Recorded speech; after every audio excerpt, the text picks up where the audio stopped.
Hey guys, welcome back to my channel. Today we're going to be doing a June wrap up. I read 9 books in the month of June, and I think I'm going to go through them ranked low to high. So let's get right into it. I don't have any of these books to hold up, but I'll put a picture of them in the corner because I've already packed them away. After I read them, I put them in a box and put them up because we're still renovating, and I just didn't need the extra books laying around. So the first book I'm going to talk about is The Art of Gathering, How We Meet and Why It Matters. And this was a nonfiction. It was my nonfiction pick for the month, and I enjoyed it. I gave it 3 stars, but it wasn't anything earth-shattering. It wasn't really something that I thought it was going to be. I thought it would be more hospitality driven, but instead it was more science driven, and this lady researches how to do a great gathering for businesses or for personal things like birthday parties or even a book club or something like that. And it was really interesting. She gave lots of different scenarios that she's worked on, and some of them sounded really cool and really unique, but it just wasn't something that I was thinking that it would be going in. And I think that's why it was on the lower end of the spectrum for me, but it was still enjoyable. The next book I read was Annihilation, and I still don't know. There was a bug. Sorry. I still don't know how I feel about Annihilation. It was weird. It takes place in Area X, and you don't know the names of the characters, and it feels very standoffish in that aspect, and you are from the perspective of one of the people going on the next expedition, and she's journaling her experiences, and you find out why she wanted to even go on this expedition. And the ending was very ambiguous. You do not know what is happening. You do not know why things are happening. And I feel like for some people, they would be like, oh my goodness, I need to jump right into book 2. But that was not the case for me. Yeah, I didn't know what was happening and I didn't have answers, but I also didn't really care. So I'm not sure if I'm going to continue the series or not. It was just a little strange for me, and I don't know if I want to spend my time on the series or not. Okay, now I'm going to move on to my 4-star books, and the first one on this list is One Day in the Life of Ivan Denisovich. Sorry, there are bugs, and I'm just like dodging them.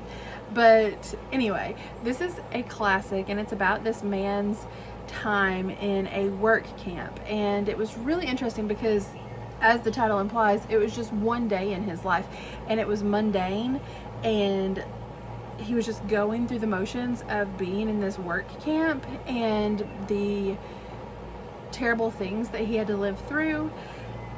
But it was really interesting because at the same time that he's going through all of these hardships and this terrible time, he is still maintaining his humanity and his dignity, and he does things like he eats his meals even though people are like shoving for food and fighting for food. He eats his meals with manners and stuff like that because he doesn't want to lose who he is as a person.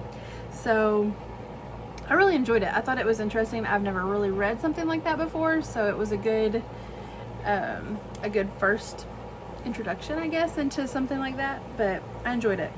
Okay, so the next book on my list is actually a graphic novel, and it is called Frizzy, and it was about this girl who has really big, curly, natural hair, and she loves it, but her mom does not want her to wear her hair that way.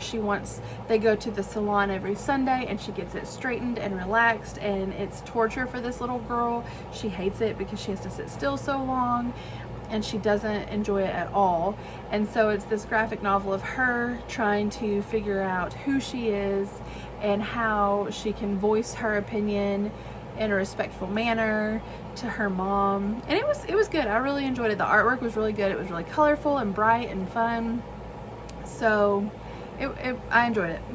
Okay, the next book I'm going to talk about is 6 Crimson Cranes, and this was a fantasy that was about a young girl who has magic powers in this world where magic is frowned upon, and she accidentally does something the day that she's supposed to meet her betrothed, and so she runs away. And in the meantime, her stepmother is like evil, and she also has magic, and she turns her brothers into cranes, crimson cranes. And so this is like her journey of trying to save her kingdom and turn her brothers from cranes back into humans. And she meets like a dragon, and he's pretty comical, and it was a fun ride. I enjoyed it. It is a duology, and I think I will continue. I passed it on to Savannah Grace to read eventually, because I think it would be right up her alley.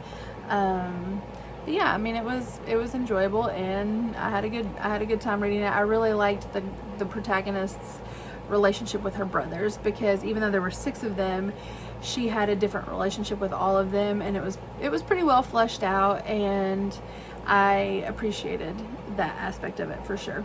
Okay, so the next 4-star read for me was The Scarlet Pimpernel, and this is a classic as well, and I read this with my kids. So I read it aloud to them, and then we started this months ago, I'm gonna be honest with you, and life just got busy and I put it down, and I really wanted to finish it, and so did Savannah Grace.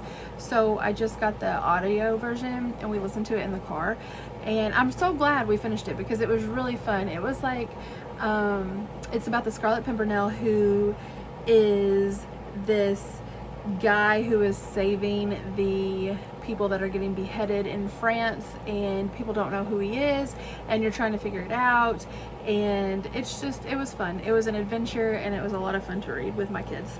Okay, now on to the 5-star reads. I'm looking at my paper. Okay, now on to the 5-star reads. I've got 3 5-star reads for the month of June, so that's pretty good. One was a reread, and that was Well of Ascension. It is the second in the Mistborn series, and the entire time I'm reading it, I'm thinking, okay, this is going to be a 4. I think I'm going to bump it down to a 4-star read for me, because there were some parts that were just kind of dragging a little bit, even from the reread. And then the ending, the Sanderlanche, the action happened, and I gave it 5 stars. So Sanderson does that really well. Like, I was enjoying it throughout the book. It wasn't 5 stars throughout the book, but the ending, when everything's coming together and everything, is 5 stars. And I really can't say much about it, because it is the second in a series, but I'm enjoying my rereads of the Mistborn series that we've been doing this summer.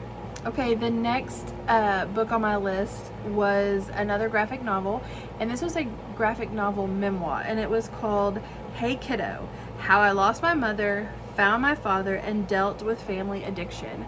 And this was a tough book, but I really, really, really enjoyed it.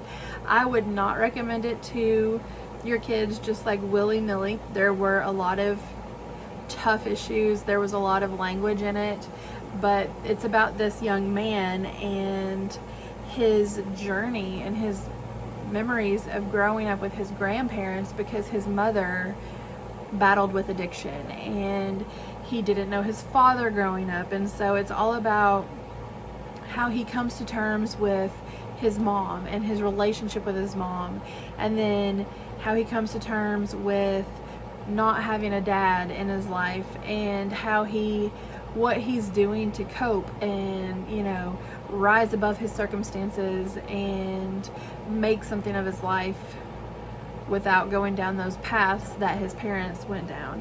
And I really, really liked it. I would recommend it to people who like graphic novels, but like I said, for your children, I would, I don't know if I would pass it on to Savannah Grace, just because he's talking about lots of different things, addiction, abandonment, all these different things. So, but it was really good, really, really good. I enjoyed it. Okay, now for my favorite book of the month, and this was actually for the pick for our in-person book club for June, and it was Fidelity by Wendell Berry, and it was a collection of 5 of his short stories. I've never read any Wendell Berry, but my goodness, I loved this so much. So being from Kentucky, living my whole life here outside of college, it really portrayed a lot of my childhood. It's just like the slowness of Kentucky and the camaraderie of Kentucky, and it was just a beautiful picture of life in Kentucky. And I am so glad I read these stories. I thought the writing was beautiful, and I want to read more of his writing. So there you have it. All right, so there you go. Those are the 9 books I read this month. There was nothing that I rated lower than a 3-star. So I had a good reading month in June. It's just, I felt like I didn't read much that I wasn't scheduled to read, and I've been feeling like that a little bit lately. So I feel like in July, well, no, not July. It's the end of July right now. So I feel like in August, I'm going to just put a pause on the books that I'm supposed to read for my goals or for my in-person book club or for whatever I'm doing. I'll still read those, but I really want to focus on just mood reading a little bit. We're going to the beach in August, and I think that I'm just going to read lots of fun, beachy summer stuff. I feel like I haven't read a whole lot this summer that's indicative of the season, and I really like reading seasonally, so we'll see. But anyway, sorry, that is my June wrap up. Have you read any of these books? Do you enjoy them? What did you think about them? I'd love to hear your thoughts in the comments. Thanks for watching, and I'll see you next time.